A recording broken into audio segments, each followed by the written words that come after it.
ये वो कहानी है जिसको जब समझा, रिसर्च किया, इसके पीछे तमाम खोज रहा था, बहुत सारी स्टडी करनी पड़ी।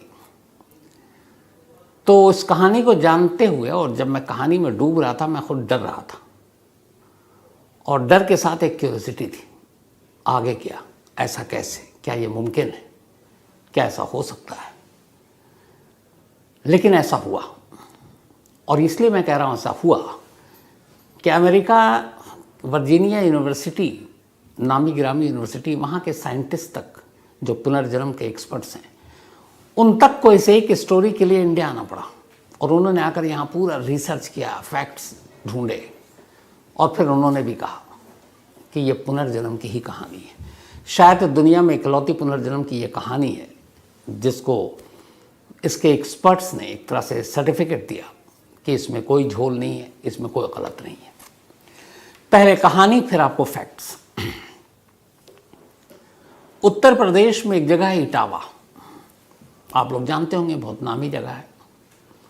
इसी इटावा के एक गांव में एक परिवार रहा करता था, एक ठाकुर का परिवार। इस परिवार में 3 लोग थे जो गरीब लोग थे, पति पत्नी और उनकी एक बेटी। लेकिन जिस गांव में ये रहते थे उस गांव का नाम है शरीफपुरा। शरीफपुरा इस 70s की बात कर रहा हूँ मैं, बल्कि 70s की। इस देश में उस वक्त गांव में इतना विकास नहीं हुआ था, न वहाँ बिजली थी, न पानी, न सड़कें, न अस्पताल, न डॉक्टर, न कॉलेज, न स्कूल। बेहद पिछड़ा हुआ ये इलाका। और इसी इलाके में एक ठाकुर गरीब परिवार, उसमें एक लड़की का जन्म होता है और उसकी पैदाइश हुई 1968 में। घर वालों ने नाम रखा सुमित्रा। गांव में कोई रोज़गार भी नहीं था, इसलिए इस गांव के जितने भी मर्द थे वो कामकाज के सिलसिले में इस गांव से दूर बड़े बड़े शहरों में पहुंच जाते। सुमित्रा के पिता भी दिल्ली में आकर मजदूरी और बाकी छोटे मोटे काम कर रहे थे। लेकिन सुमित्रा अभी कुछ साल की हुई, उसकी माँ की मौत हो गई। बाप नौकरी और घर चलाने के लिए घर से दूर, माँ का साया सर से उठ चुका। एक दूर के कज़न ने, जिनकी उम्र भी ज़्यादा थी, अब उन्होंने सुमित्रा को पालना पोसना शुरू किया। सुमित्रा धीरे धीरे बड़ी हुई। बचपन से ही एक तरह से उसको अकेलापन मिला। मजबूरी में बाप दूर रहा, माँ का साया छीन ही चुका था और कोई था नहीं भाई बहन। तो अपने उस ताऊ के घर में वो पली बढ़ी और अकेलापन हमेशा, अपने आप को खालीपन उसके अंदर एक महसूस होता रहा। जब सिर्फ वो 13 साल की हुई तभी घर वालों ने उसकी शादी कर दी और शादी एक जगदीश सिंह नाम के शख्स की। जगदीश भी छोटे मोटे काम किया करता था और काम के सिलसिले में अक्सर वो भी उस गांव से बाहर रहता। तो अब पति भी कुछ वक्त के लिए साथ रहा सुमित्रा के, लेकिन फिर घर चलाना था इसलिए वो शहर में नौकरी करने लगा। शादी होने के बावजूद एक तरह से सुमित्रा के अंदर फिर वही अकेलापन, फिर वही उदासी, आसपास कोई नहीं। जैसे बचपन में माँ बाप करीब नहीं रहे। शादी के बाद पति घर चलाने के लिए, वो सुमित्रा से प्यार करता था लेकिन मजबूरी थी, सबका पेट पालना था। सुमित्रा के सास ससुर भी थे, वो साथ रहते थे, लेकिन उनके साथ वो उतनी घुली मिली नहीं थी। तो इसी तरह से ज़िंदगी चलती रही। लेकिन पहली बार 1984 में दिसंबर में सुमित्रा ने एक बेटे को जन्म दिया। जब उसने बेटे को जन्म दिया, उसके बाद पहली बार उसे लगा कि अपने अब तक की पूरी ज़िंदगी में शायद उसका कोई एक साथी आया उसके साथ, जिसके साथ वो बात कर सकती है, जिसके साथ वो हंस सकती है, बोल सकती है, वो उसका अपना बेटा। बेटे की पैदाइश के बाद अब सुमित्रा बहुत खुश थी। दिन भर अपने बेटे को सीने से लगा कर रखती थी। जब वो खाना बना रही होती या फिर पानी लेने के लिए बाहर जा रही होती, उन पलों को छोड़ दे। तो जब भी उसके दोनों हाथ खाली होते थे, उन दोनों हाथ का सिर्फ एक काम था और वो था अपने उस बेटे को अपने सीने से, अपने कलेजे से लगा कर रखना, क्योंकि उसे लगा था कि दुनिया में उससे बेटे से बढ़कर उसके लिए कोई खुशी नहीं आई। 5 महीने का उसका बेटा हो चुका था। 5 महीने के बाद एक रोज़ सुमित्रा गांव के बाहर, जैसे मैंने कहा, पानी था नहीं, एक कुआं था जहां से तमाम लोग पानी भरा करते थे। तो दोपहर के बाद उसने अपना बर्तन उठाया और कुएं से पानी भरने के लिए, जो उसका रूटीन का काम था, वो पहुंचती है। जब वो पानी भरने जाती थी तब भी अपने बेटे को अपने साथ ले जाती थी, और जब वो पानी कुएं में रस्सी डालकर खींचती उस वक्त बेटे को वहीं पर पास में लिटा देती। करीब अप्रैल की बात है ये, 1985 दिसंबर में बेटा पैदा हुआ था 1984 में। एक रोज़ वो शाम को कुएं से पानी निकाल रही थी और पानी लेने के बाद अब वो वापस घर की तरफ लौट रही है। हाथ में उसके पानी का बर्तन है और एक हाथ से उसने अपने बेटे को 5 महीने के सीने से लगाकर चली जा रही है। गांव के और भी लोग पानी भर भर कर अपने अपने घरों की तरफ बढ़ रहे हैं। तभी अचानक पता नहीं क्या हुआ, लोगों की कानों में एक चीख की आवाज़ सुनाई दी। उन्होंने देखा, जब पलट कर तो देखा कि सुमित्रा अपनी जगह पर जा रही थी और वो अचानक रुक गई और वो वहीं पे एक मूर्ति, एक स्टैचू की तरह खड़ी हो गई है। बच्चा, उसका जो पानी का सामान था वो नीचे उसके हाथ से छूट गया। बेटा एक हाथ से उसके सीने में है, उसने दबा रखा है, और दूसरा हाथ उसका आसमान की तरफ उठा हुआ है और उसकी उंगलियां जो हैं वो पीछे की तरफ मुड़ी हुई हैं। आंखें उसकी जो दीदा आंखें वो चारों तरफ राउंड सर्किल में घूम रहा है। तेज तेज आवाज में वो अपने दांतों से दांतों को बजा रही है और बीच बीच में एक जोर जोर से सांस ले रही है। जब लोगों ने देखा और कुछ औरतें वहां पे करीब पहुंची तो उसका उस हुलिये को देखकर सुमित्रा के वो सब घबरा गए, डर गए। कई ने आवाज दी सुमित्रा, लेकिन वो कहीं से भी होशो हवास में नहीं। अब वो लोग डरे सहमे दूरी बनाकर उससे खड़े हुए, किसी की हिम्मत भी नहीं हो रही उसके इस रूप को देखकर। अच्छा, गांव में डायन, भूत, प्रेत, ये सारी चीज़ें बड़ी मानी जाती हैं।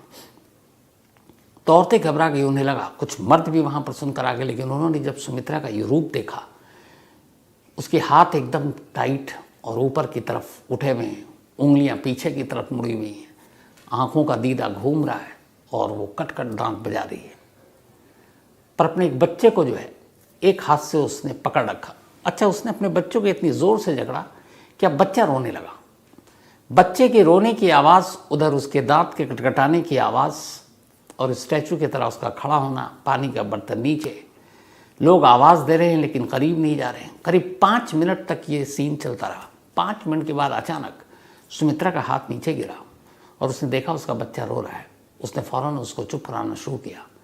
फिर उसने देखा बर्तन, पानी तो गिर गया, उसने वो उठाया। जब पलटती है तो देखती है कि भीड़ लगी हुई है, गाँव वालों सब उसकी तरफ देख रहे हैं। उसे कुछ समझ में नहीं आया। उसने पूछा, क्या हुआ, क्यों मेरी तरफ देख रहे हो? किसी की बोलने की हिम्मत नहीं, बोले कुछ नहीं कुछ नहीं, ऐसे ही। अब सुमित्रा को लग रहा है कि कुछ तो हुआ है लेकिन ये बता नहीं रहे, और फिर उसे लगा कि मतलब उसे कुछ याद ही नहीं क्या हुआ, पर बच्चा उसका रो रहा है। वापस वो पानी भरती और तेज़ी से अपने घर की तरफ चली जाती। घर पहुंचने के बाद भी उसे एहसास है कि वहाँ पर कुछ हुआ लेकिन लोग मुझे बता नहीं रहे। फिर उसे लगा क्या पता कुछ हुआ हो। उसके बाद वो रात पूरी ठीक से गुजरी। अगले 2-3 दिन गुजरे। एक रोज़ वो किचन में खाना बना रही थी। सास ससुर घर पे थे, पति काम के सिलसिले में गांव से बाहर शहर में। खाना बनाते बनाते अचानक सास के कानों में आवाज़ आई कुछ कटकटाने की और ज़ोर ज़ोर से किसी की सांस लेने की। वो इधर उधर देखते हुए किचन में पहुंची। घर का ही एक हिस्सा था रसोई, घर के बाहर दहलीज के। तो जब वो गई तो सास देखकर घबरा गई। जो सुमित्रा थी वो सेम जो 4-5 दिन पहले हुआ था। इस बार उसके दोनों हाथ ऊपर थे क्योंकि बेटा अंदर सो रहा था, और हाथ ऊपर, उंगलियां पीछे की तरफ मुड़ी हुई, आंखों के दीदे घूम रहे हैं, दांत कटकटाने की आवाज़, बीच में ज़ोर ज़ोर से सांस लेने की आवाज़। सास ने उसका ये रूप देखा, वो घबरा गई, वो ज़ोर ज़ोर से उसको आवाज़ देने लगी, वो किसी की नहीं सुन रही है। और करीब 10 मिनट तक ये सिलसिला चलता रहा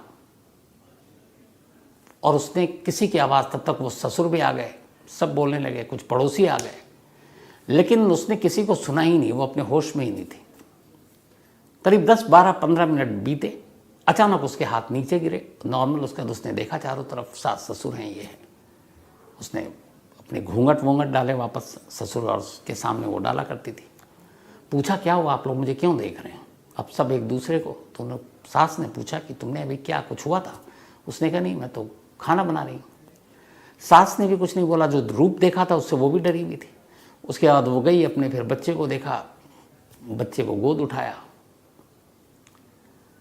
5 दिन में ये दूसरी बार था, लेकिन इसके बाद अब घर वालों ने उसके पति को इन्फॉर्म किया, पति भी आया तो उन्होंने कहा ऐसे ऐसे है। लेकिन फिर कुछ दिन बीता, वो ठीक नॉर्मल थी। एक रोज़ फिर यही हरकत, अचानक उसके हाथ ऊपर, उंगलियां पीछे, आंखें नाच रही हैं, दांत कटकटा रहे हैं, तेज़ तेज़ आवाज़ आ रही है। पति देखा पहली बार इस रूप में अपनी पत्नी को, वो भी घबरा गया। अब ये हुआ कि नहीं कुछ है तो क्या करें, गांव में वैद्य है, हॉस्पिटल डॉक्टर कुछ था नहीं, और बिल्कुल फिट सुमित्रा, कोई बीमारी नहीं, कुछ नहीं। तो गांव के वैद्य जी को बुलाया गया और कहा गया कि ये हरकत है। अब तक ये बात गांव के लोगों से भी पता चल चुकी थी कि ये कुएं पर हुआ, उसके बाद हुआ। तो बीच बीच में अब ये हुआ कि दौरा पड़ रहा, तमाम बातें हो रही हैं, कोई साया है, भूत प्रेत है, डायन है, इसी तरह की होती है। वैद्य आया, ओझा को दिखाया, वैद्य ने पूरा चेक किया, उसने कहा ये बिल्कुल ठीक है, कुछ नहीं है ऐसा। वैद्य चला गया। लेकिन ये सिलसिला अगले 5 महीने तक चलता रहा। अगले 5 महीने तक बीच में कभी भी सुमित्रा को इसी तरह का दौरा पड़ता और वो अपने आप में सब कुछ भूल जाती और उसे कुछ याद ही नहीं रहता। अब पति ने भी उधर शहर जाना छोड़ दिया, क्योंकि पत्नी है, सास ससुर ने कहा भाई देखो हालात ठीक नहीं है, क्या पता कुछ हो जाए। इधर ये भी डर है कि कैसी कभी किसी ऐसे हालात में वो बच्चे को कुछ ना कर दे। तो अब दिल पर पत्थर रखकर सुमित्रा ने अपने बच्चे से भी थोड़ी सी दूरी बनानी शुरू कर दी कि कभी ऐसा ना हो कि मैं उस रूप में चली जाऊं और बच्चे को ही अपने नुकसान पहुंचा दूं। तो अब ज़्यादातर बच्चे सास के पास रहते, मतलब अपनी दादी के पास, और ये सारा सिलसिला चलता रहा। धीरे धीरे वक्त बीता। 16 जुलाई 1985 की तारीख आ गई। 16 जुलाई 1985 को अपने घर पर सुमित्रा मौजूद थी। दोपहर का वक्त था, सबने खाना खा लिया था। सुमित्रा अपने बेटे के पास उसको गोद में लेकर खेल रही थी। फिर उसने अपने बेटे को नीचे रखा। उसने कहा कि थोड़ा सुस्ता ले, उमस और गर्मी का माहौल भी था। लेकिन तभी दोपहर अचानक फिर से वो उसी रूप में आ गई। उसके दोनों हाथ आसमान की तरफ, एक ही लक्षण होते थे उसके, उंगलियां पीछे की तरफ, आंखें, जो दीदा है वो घूम रहा है, दांत कटकटा रही है, ज़ोर ज़ोर से सांसें ले रही है और कुछ बोलने की कोशिश कर रही है, बोल नहीं पा रही है। पति और सास ससुर, अब तक पड़ोसी और सब, इन सबको पता था कि कुछ होता है इससे, लेकिन ये था किसी को नुकसान नहीं पहुंचा रही है। तो बहुत सारे लोग थे, तमाशबीन भी थे, कुछ डरे समय। बच्चों को लोग डराने लगे थे, देख सुमित्रा के पास भेज देंगे तो ये बदमाशी मत कर। तो ये सब चल रहा था।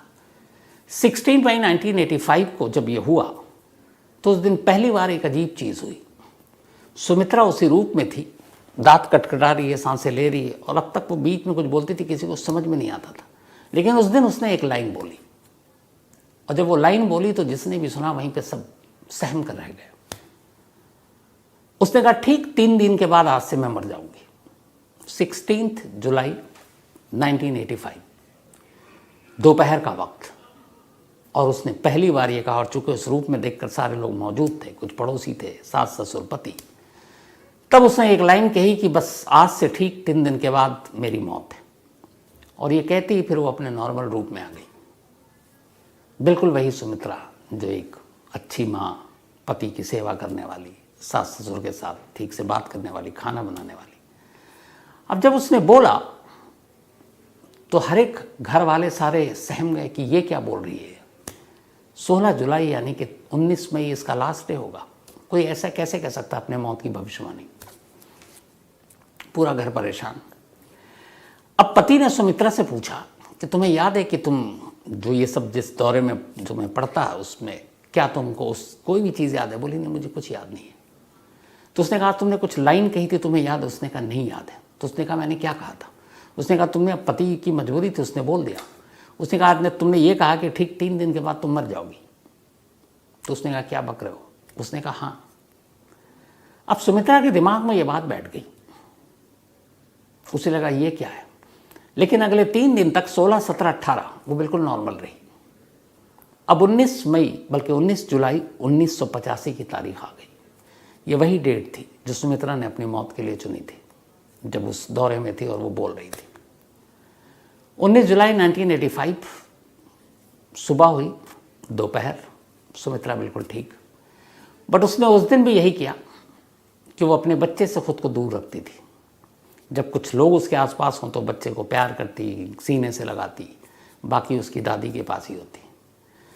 19 को सुमित्रा ने एक चीज़ ये किया कि उसने कहा मैं ऐसा कोई काम नहीं करूँगी जिससे मेरी मौत हो सके।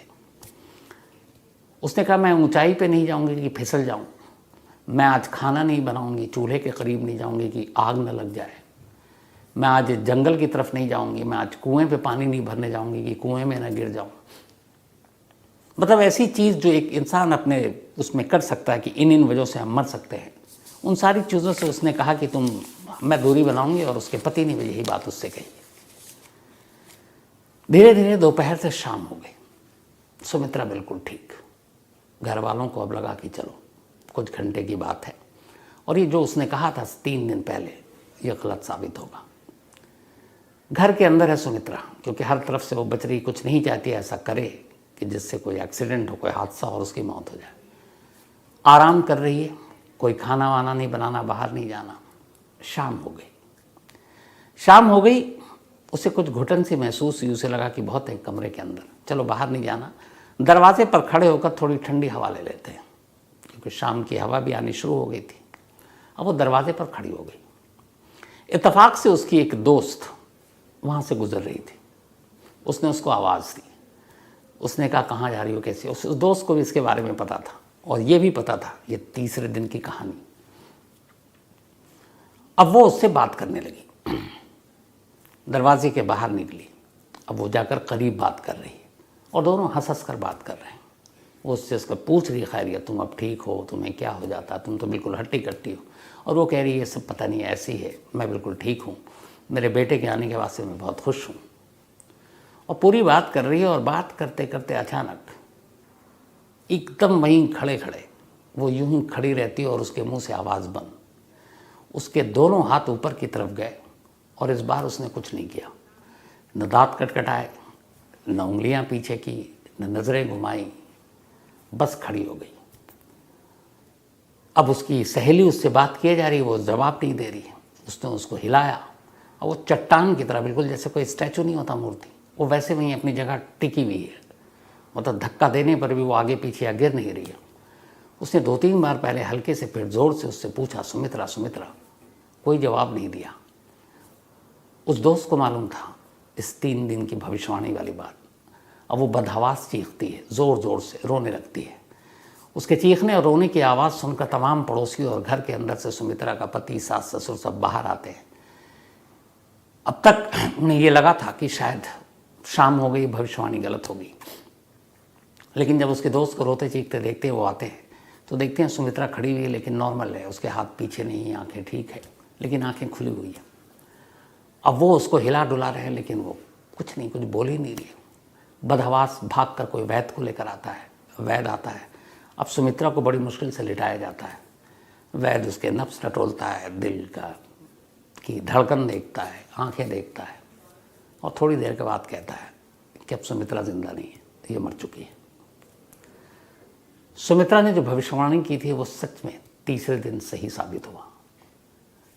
19 जुलाई 1985, 16 जुलाई को उसने कहा था मैं 3 दिन बाद मर जाऊंगी, और 19 जुलाई 1985 को मर गई। घर में रोना पीटना मच गया। पूरे गांव को उसकी भविष्यवाणी के बारे में पता था। जिसने भी सुना, अब सुमित्रा के घर के बाहर लोगों की भीड़ जमा होनी शुरू हो गई। वैद्य ने डिक्लेयर कर दिया। अब जितने बच्चे थे गांव के, तमाम माँओं ने, उनके घर वालों ने कहा कोई बाहर नहीं निकलेगा। लोग डरे हुए थे सुमित्रा के उस बदले हुए रूप को देखकर, फिर उसके कहने के हिसाब से, और डरे हुए थे कि कहीं अब बाकी किसी घर पर कोई आफत मुसीबत ना आ जाए। बच्चों को सबने घर में रखा। सुमित्रा के घर के बाहर शोक जताने वालों की भीड़ लग गई। अब इसके बाद ये हुआ कि ज़्यादा देर तक शव को घर में नहीं रखेंगे। उस ज़माने में जो गांव के पिछड़पन का आलम था, अस्पताल, स्कूल, सड़क, बिजली, पानी के साथ साथ शमशान घाट भी नहीं था। गांव की किसी खुली जगह पर खुद लकड़ियाँ इकट्ठी करो, एक पंडित को बुलाओ, सारी रस्में मंत्रोच्चार के बीच खुद गांव वाले अंतिम संस्कार कर देते थे। तो कुछ लोग गए, उन्होंने लकड़ियाँ वकड़ियाँ जुटानी शुरू की। जहाँ पे अमूमन गांव के लोगों का अंतिम संस्कार होता था, औरतों को बुलाया गया क्योंकि सुमित्रा महिला थी। अब उसका हिंदू रीति रिवाज के हिसाब से उसका श्रृंगार करना शुरू किया गया, उसको तेल लगाना शुरू किया गया। वो उस गांव की प्रथा थी। सुमित्रा की बॉडी ज़मीन पर है, श्रृंगार चल रहा है, तेल वेल लगाए जा रहे हैं। आधा दर्जन से ज़्यादा महिलाएं इस काम में लगी हुई हैं। एक लाश का श्रृंगार हो रहा है क्योंकि वो सुहागन थी। इसके बाद श्रृंगार करते करते 45 मिनट हो चुका था अब इन सारी चीज़ों को। और सुमित्रा की मौत के बाद ये था कि अब बस अंतिम संस्कार कर दो, क्योंकि एक डर खौफ दहशत थी पूरे गांव में। तो जितनी जल्दी इसकी मतलब अंतिम संस्कार करेंगे, हो सकता है उसकी आत्मा को सुकून मिले। तो इसीलिए उसके अंतिम संस्कार के आनंद फानंद में तैयारी हो गई। और इधर उधर चिता सज रही है, इधर लाश को सजाया जा रहा है। तभी अचानक जिस कमरे में लाश रखी थी, एक औरत की बड़ी तेजी से चीख की आवाज़ सुनाई दी और वो बदहवास चीखते हुए घर के बाहर भागी। बाहर सारे लोग शोक जताने के लिए खड़े थे, बहुत सारी महिलाएं भी थी। घर छोटा था, बहुत सारी एक साथ नहीं जा सकती थी। इसी बीच में एक दूसरी महिला चीखते हुए घर से बाहर निकली, फिर तीसरी निकली। अब जब ऐसा हुआ तो बाहर बदहवास लोगों ने पूछा क्या हुआ। तो पहली महिला जो निकली थी बाहर, उसने अपने आप पे काबू पाया और उसने कहा कि अचानक सुमित्रा ने अपनी आंखें खोली थी और उसकी आंखें उसी तरह से, उसकी दीदा जो है वो चारों तरफ घूम रहा है। लोगों ने कहा तेरा वहम होगा। तब तक दूसरी बोली नहीं, मैं उसका श्रृंगार कर रही थी और उसका दिल जोर से धड़क रहा है। तीसरी ने कहा कि वो अपने दांत को कटकटा रही है। अब जब ये सुना तो सारे लोग भागे, वैद्य जी को बुलाया गया। वैद्य जी अंदर आए। अब उन्होंने दोबारा सुमित्रा के नब्ज टटोले, दिल की धड़कन टटोली और उसके बाद घर वालों से कहा कि ये मातम मत मनाओ, सुमित्रा जिंदा है, ये चमत्कार हो गया। थोड़ी देर बस उन्होंने कहा कि थोड़ा सा और इसको भी परेशान मत करो। वैद्य जी की यह खबर सुनकर सुमित्रा का पति खुशी से रोने लगा। घर वाले खुश, पूरा मोहल्ला खुश। थोड़ी देर के बाद अब सुमित्रा की इधर हालत यह है कि जब वो होश में आई तो उसने पाया कि वो लेटी हुई है, बहुत सारी औरतें उसको तेल लगा रही है। वो अचानक घबरा कर उठी। उसने कहा क्या है, क्या कर रहे हो तुम हमारे साथ। सबने किसी ने बताया नहीं। उसने कहा कुछ नहीं, बस ऐसे ही। उसने कहा नहीं हटो, और आप लोग हो कौन।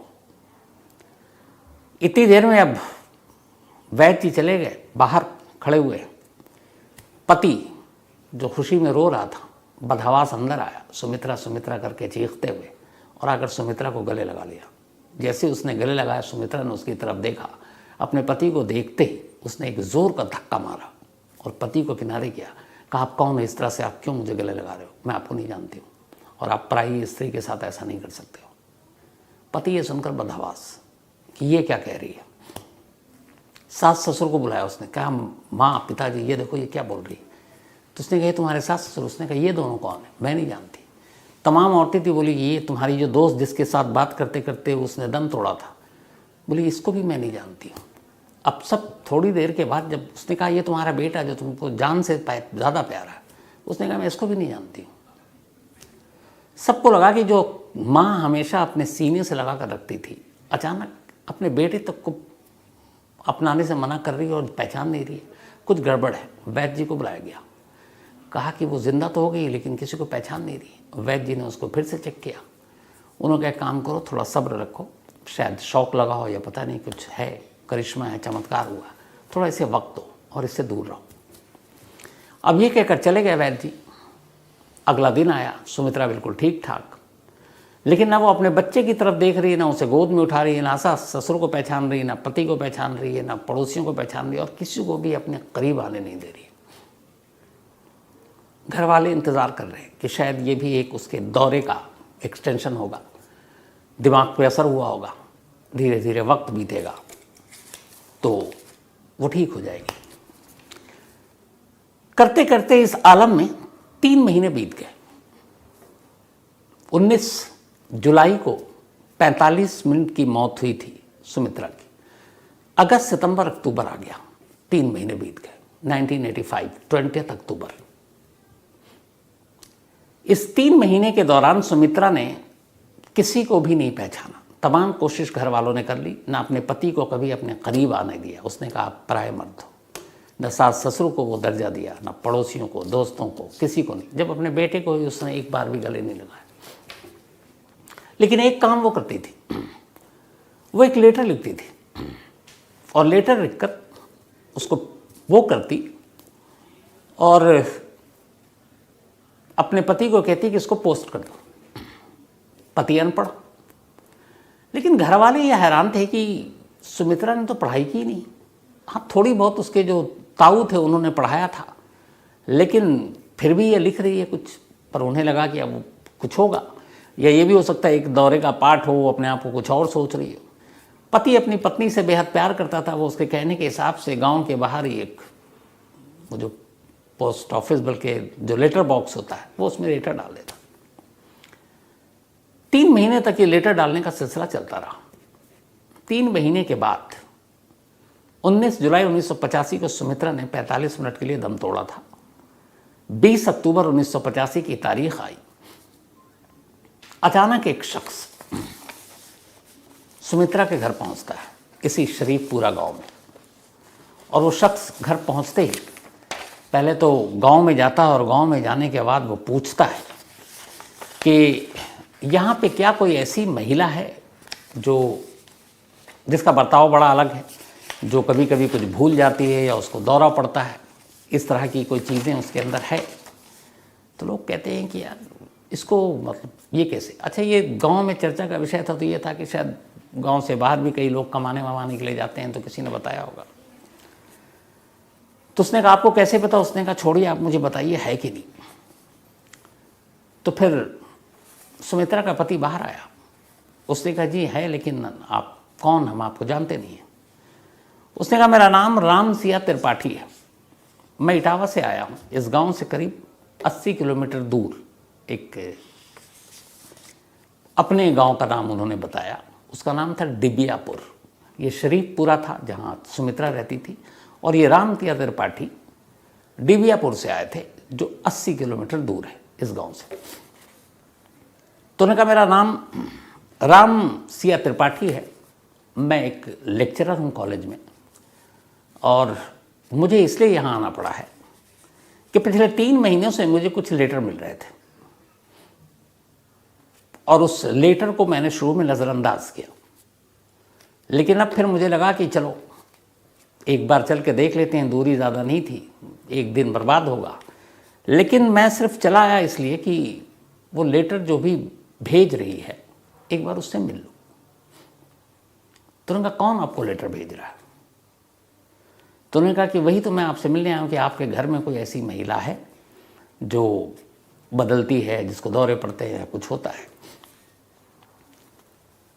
तो फिर उसने पूछा दोबारा, उसके सास ससुर आ गए कि आपका नाम बताइए। तो उन्होंने कहा मेरा नाम राम सिया त्रिपाठी है। जब इस बार उन्होंने अपना नाम बताया तो अंदर सुमित्रा बैठी हुई थी और उसके कानों में ये नाम पड़ गई। जैसे ही नाम सुना, वो बदहवास कमरे से बाहर भागते हुए आती है और राम सिया त्रिपाठी को देखते ही गले लगा लेती है। अब जितने भी लोग खड़े हुए थे सब बदहवास, खुद राम सिया त्रिपाठी पीछे हटते हैं और उसको छुड़ाने की कोशिश करते हैं, लेकिन वो इतनी तेज़ी से गले लगाकर और रो रही है कि किसी को कुछ समझ में नहीं आया। बड़े मुश्किल से राम सिया त्रिपाठी ने सुमित्रा को खुद से अलग किया और बोला आप कौन हैं? मैं आपको नहीं जानता। सुमित्रा पहली बार बोलती है आप मेरे पापा हैं, और लेटर मैं ही भेज रही थी। अब जब ये सुना तो राम सिया त्रिपाठी को लगा कि ये क्या है। तो उन्होंने कहा कि नहीं, मेरी बेटी तो तुम्हारी जैसी है नहीं। उसने कहा पापा मैं आपकी ही बेटी हूँ, और मैं सुमित्रा नहीं हूँ, मैं आपकी शिवा हूँ। शिवा राम सिया त्रिपाठी की बेटी का नाम था। उसने कहा कि मैं शिया त्रिपाठी हूँ, शिवा त्रिपाठी, आपकी बेटी। अब राम सिया त्रिपाठी कमरे में बैठ गए। सुमित्रा के घर वालों को, पति को कुछ समझ में नहीं आ रहा, पड़ोसियों का जमावड़ा लग गया। अब ये हुआ कि आगे क्या। राम सिया त्रिपाठी अपने साथ एक ब्रीफकेस लेकर आए थे। उन्होंने बैठे और सुमित्रा जो अपने आप को अब शिवा कह रही थी उसको बिठाया। बोला अच्छा तो तुमने वो लेटर लिखा? बोला जी मैंने लिखा। उसने कहा आप पापा मेरी हैंडराइटिंग नहीं पहचानते हो? अब राम सिया त्रिपाठी ने हैंडराइटिंग जब सोचा उनकी बेटी का, तो उन्हें लगा कुछ चीज़ों को छोड़ दें तो हूबहू वैसी हैंड राइटिंग है। फिर उन्होंने कहा ठीक है, अगर तुम शिवा हो तो चलो मैं कुछ दिखाता हूँ, तुम मुझे बताओ। वो अपने ब्रीफकेस में एक एल्बम लेकर आए थे। उस एल्बम में कुल 15 तस्वीरें थीं और ये एल्बम उनकी बेटी शिवा त्रिपाठी की शादी का एल्बम था। उन्होंने एल्बम खोला और बोला बताओ ये कौन कौन है। राम सिया त्रिपाठी तो सामने बैठे थे, वो भी एल्बम थे। उसने कहा आप मेरे पापा हैं। एक लेडी को देखकर उसने कहा कि ये मेरी माँ है। एक को देखकर कहा ये मेरा भाई है। एक को देखकर उसने कहा कि ये छेदी लाल है, मेरा पति। 2 बच्चों की तस्वीर को देखकर उसने कहा कि ये दोनों मेरे बच्चे हैं, रिंकू और टिंकू। ये मेरी सास है, ये मेरे ससुर है, ये मेरा देवर है। और फिर एक महिला की तस्वीर पर आकर उसने उंगली रखी और चुप हो गई। राम सिया त्रिपाठी ने कहा तुम सबका सही सही बता रही हो, ये आखिरी तस्वीर है, इस पे क्यों चुप हो गई। घबराई वो, उंगली रखे हुई है, बता नहीं रही। उन्होंने कहा बताओ बताओ। बड़ी मुश्किल से फिर लरसते हुए डरे सहमे अंदाज में अब सुमित्रा कहती है ये मेरी ननद है और इसी ननद ने मुझे सर पर पत्थर मारकर 19 जुलाई 1985 को मेरा कत्ल किया था। जैसे ही उसने बोला और ये तस्वीरें सारी कंप्लीट हुई, राम सिया त्रिपाठी खड़े हुए, शिवा को जोर से गले लगाया और रोना शुरू कर दिया। उन्होंने कहा तुमने एक एक लाइन सच कही है। अब राम सिया त्रिपाठी जब चुप हुए, इधर कुछ समझ में नहीं आ रहा सुमित्रा के घर वालों कि ये सुमित्रा है, ये शिवा है, ये राम सिया त्रिपाठी कौन है, उसकी शादी पहले हो चुकी है, 2 बेटे हैं, फिर ये पति कहाँ से आए, ये सब क्या है, कुछ माजरा समझ में नहीं आ रहा। तब राम सिया त्रिपाठी ने कहानी सुनाई। उसने कहा 24 अक्टूबर 1962 को, 24 अक्टूबर 1962 को शिवा मेरी बेटी का मेरे घर में जन्म हुआ था। मोहल्ला था डिबियापुर, यही आपके इटावा में। और वहाँ से शरीफा, जो बात बताया आपको, बल्कि शरीफापुर पूरा 80 किलोमीटर की दूरी पर है। पर ये दोनों परिवार एक दूसरे को नहीं जानते। शिवा एक ब्राह्मण फैमिली से थी और सुमित्रा एक ठाकुर परिवार में जन्म लिया था। ये खुद एक कॉलेज में लेक्चरर थे, घर में पढ़ाई का माहौल था। उस ज़माने में उन्होंने शिवा को ग्रेजुएशन कराया, कॉलेज में पढ़ी। जब शिवा 18 साल की हो गई तब 1980 में शिवा की शादी छेदी लाल नाम के एक नौजवान से कर दी गई। शादी के कुछ साल के बाद, अगले 5 साल के अंदर अंदर शिवा को 2 बेटे हुए, रिंकू और टिंकू। लेकिन बेटे होने के बावजूद शिवा की शादीशुदा जिंदगी कामयाब नहीं थी। वजह ये थी 2। एक, उस घर में यानी कि छेदी लाल के घर में जहाँ ये शादी हुई थी, उनका कोई भी पूरा परिवार खानदान में शिवा जितना पढ़ा लिखा कोई नहीं था। शिवा एक ग्रेजुएट थी कॉलेज की और वहाँ सब 12वीं पास थे। तो एक तो उनके अंदर एक कॉम्प्लेक्स था कि उनकी जो बहू है वो पूरे ख़ानदान में सबसे पढ़ी लिखी है। दूसरा, उन्हें लगता था कि उसके पति जो पिता हैं वो लेक्चरर हैं, बहुत पैसे हैं, तो वो डॉरी के लिए भी तंग करते थे और अक्सर ननद भी घर पे रहती थी, लड़ाई झगड़ा चलता रहता था। 18 जुलाई 1985 को अचानक जो शिवा है उसके एक दूर के अंकल ने आकर घर पे खबर दी कि शिवा ने खुदकुशी कर ली है। उसकी बॉडी रेलवे ट्रैक पर मिली है। बदहवास घर वाले भागे। उस वक्त राम सिया त्रिपाठी शहर से बाहर थे, कहीं और थे, दूर थे। वहाँ जाकर जब देखा गया तो देखा गया कि रेलवे ट्रैक के दोनों बीच में शिवा की बॉडी रखी हुई है। कोई भी पार्ट ट्रेन से कटा नहीं है। हाँ, उसके सर पर किसी वजनी चीज़ के चोट का निशान है। ससुराल वालों ने यही कहा कि उसने एक झगड़ा हुआ था घर में, आमतौर पर झगड़ा होता है, उसके बाद उसने जाकर खुदकुशी कर ली। लाश, वो दौर था उस वक्त, इतनी सारी चीज़ें, सोशल मीडिया था नहीं। आनन फानन में लाश घर पहुंचा और शिवा के पिता राम सियाराम का इंतज़ार किए बिना ससुराल वालों ने अंतिम संस्कार कर दिया। ये 18 जुलाई की बात है जो डेथ हुई थी, 18 जुलाई 1985। और इधर उस गांव से 80 किलोमीटर दूर सुमित्रा ने अपनी मौत की भविष्यवाणी 19 जुलाई की थी। 24 घंटे का फर्क था। 80 किलोमीटर के अंदर 2 मौत होनी थी। तो इधर पोस्टमार्टम कर दिया। बाद में अब घर वालों को शक हुआ, उन्होंने अपनी तरफ से तफ्तीश की तो पता चला कि 18 जुलाई को ससुराल वाले रात के अंधेरे में किसी को उठाकर रेलवे ट्रैक पर ले जाते हुए देखे गए। इसी के बाद ससुराल वालों के खिलाफ कंप्लेन किया गया। शिवा के ससुर और हस्बैंड को पुलिस ने गिरफ्तार किया, लेकिन कोई सबूत था नहीं। अंतिम संस्कार हो चुका था। मौत रेलवे ट्रैक पे हुई थी या फिर सर पे वजनी चीज से, इसका खुलासा अब हो नहीं सकता था। तो बाद में सबूतों के अभाव में पति और ससुर को शिवा को जमानत मिल गई। जो सास और ननद थी वो दोनों फरार हो गई थी। बाद में पुलिस जब उन दोनों को जमानत मिल गया तो उन्हें भी लगा कि अब वो केस में मिल ही जाएगा। दोनों वापस आ गई, उन्हें पुलिस ने पकड़ा। उन दोनों को भी फिर बाद में जमानत मिल गई, दोनों रिहा हो गई। ये पूरी कहानी अब राम सिया त्रिपाठी वहां बैठकर सुना रहे। अब अजीब सी कहानी सामने थी कि एक शिवा त्रिपाठी जो सेम डे मरी, और दूसरी तरफ सुमित्रा जिसने अपनी मौत की भविष्यवाणी 3 दिन पहले कर दी, उसकी मौत भी 24 घंटे बाद हुई थी शिवा की। और सुमित्रा कभी पढ़ी लिखी नहीं, इंग्लिश में लेटर भेज रही है।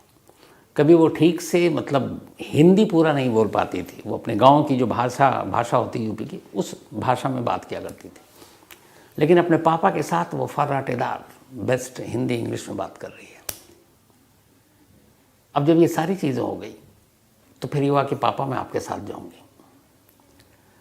पापा उसको अपने साथ लाए। वो अपने दोनों बेटों से मिली। फिर उसे ख्याल आया कि उसके ससुराल ने तो उस पर जुल्म किया था, मारा पीटा था, उसको तो एक तरह से कत्ल ही कर दिया था उसका। तो पति से भी अब कोई रिश्ता था नहीं, क्योंकि पति जिंदा था। लेकिन उसके बावजूद उसे लगा कि जो उसका सुमित्रा का जो पति था वो पति शरीफ था, उसे मानता था, बेशक गरीब था लेकिन उसे प्यार करता था, जगदीश सिंह। उसने कहा कि बेशक मेरा पुनर्जन्म हुआ है, मेरे 2 बच्चे हैं। उसने उन दोनों बच्चों को अपना लिया, रिंकू जो उसके बेटे थे शिवा के, सुमित्रा ने। उसने कहा यही मेरे बेटे हैं। और अपने उस गरीब पति को भी उसने कहा यही मेरा पति है। और अपने उस बेटे को जिसको वो 5 महीने तक सीने से लगाकर भागती थी, उस बेटे को भी, पति बेटे और अपने पुनर्जन्म के पहले के 2 बेटे, इनके साथ फिर वो आकर उसी गांव में रहने लगे। और उस पति के साथ बड़ी अच्छी खुशहाल ज़िंदगी उसने गुजारी। उधर 2 अब परिवार भी था, वो सब भी खुश, गांव के लोग भी खुश। लेकिन ये कहानी फिर उस वक्त मीडिया में आई, अखबारों में आई। जब ये आई, अमेरिका की वर्जीनिया यूनिवर्सिटी से पुनर्जन्म के जो एक्सपर्ट हैं, सारे फैक्ट्स फाइंडिंग और ये चीज़ें देखते हैं, उनकी पूरी टीम आई। जो इंडिया में उस वक्त इस पे काम कर रहे थे वो टीम पहुंची इटावा में। इन लोगों ने बड़ी छोटी छोटी चीज़ों की फैक्ट्स की चेकिंग की, इंटरव्यू किया दोनों परिवार का, गांव के लोगों का। वो सारे डॉक्यूमेंट्स निकाले, शिवा की मौत का, सुमित्रा के जन्म शादी का, तस्वीरें निकाली दोनों के अलग अलग। हालांकि उसके गांव की तस्वीरें कम थी, लेकिन जो भी मिली वो सारी चीज़ें। हैंडराइटिंग मिलाया, क्वेश्चन किया उससे अलग अलग दोनों परिवारों के, उस जन्म और इस जन्म का, टाइमिंग मिलाई। और फिर वर्जीनिया यूनिवर्सिटी ने डिक्लेयर किया, और इंडिया का जो एक रिसर्च इसके ऊपर काम करते हैं, कि दुनिया का इकलौता और शायद पहला ऐसा पुनर्जन्म का केस है जो सच्चा है। फैक्ट्स के बेस पर ये केस ये साबित करता है कि सुमित्रा का पुनर्जन्म शिवा के तौर पर हुआ था। तो ये पुनर्जन्म की कहानियाँ बहुत आती हैं, लेकिन ये इकलौता केस है जिसको प्रूफ, एक तरह से प्रूफ किया गया कि ये सच है। तो अब सुमित्रा या ये कहें कि शिवा अपने पहले पति, मतलब जो सुमित्रा का पति था, उसके साथ रहने लगी। 3 बेटे, धीरे धीरे वक्त बीता, सब कुछ अच्छा चला। 1998 85 में ये हुआ था। उसके करीब 13 साल बाद अचानक एक रोज़ बीमारी से सुमित्रा या यूँ कहें कि शिवा की मौत हो गई। और सुमित्रा या शिवा की मौत के 1-2 साल के बाद उसके पति जगदीश सिंह की भी मौत हो गई। बच्चे आज भी हैं, परिवार आज भी है, और ये कहानी आज भी है। और ये वो कहानी है जो दुनिया में इकलौती ऐसी कहानी है जिसके पुनर्जन्म की सच्चाई पर मुहर लगी है। तो ये थी आज की कहानी।